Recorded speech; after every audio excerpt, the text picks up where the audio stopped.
Hey everyone! In today's video, I'm going to show you how to create a really cool negative text effect inside CapCut PC. It looks professional, but don't worry, it's actually pretty simple once you follow these steps. Let's get started.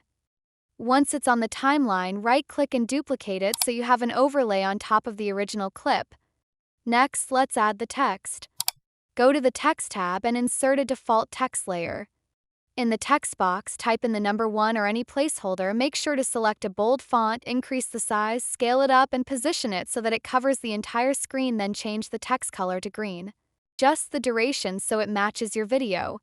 Now add another text layer. This time, type in the actual text you want to use for the effect, for example, your title or word. Choose the font you like, adjust the size, and then set the color to black.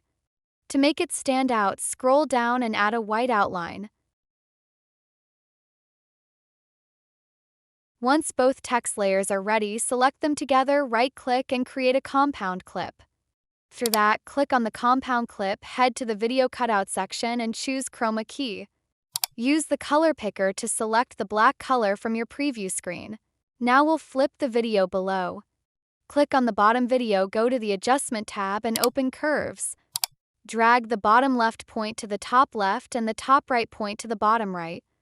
This inverts the colors and gives you a negative version of your video.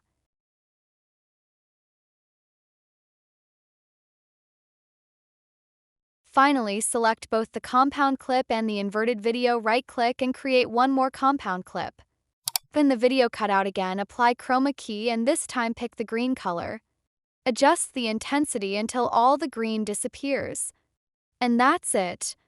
I hope this tutorial was helpful for you. If it was, make sure to drop a like, subscribe for more editing tricks,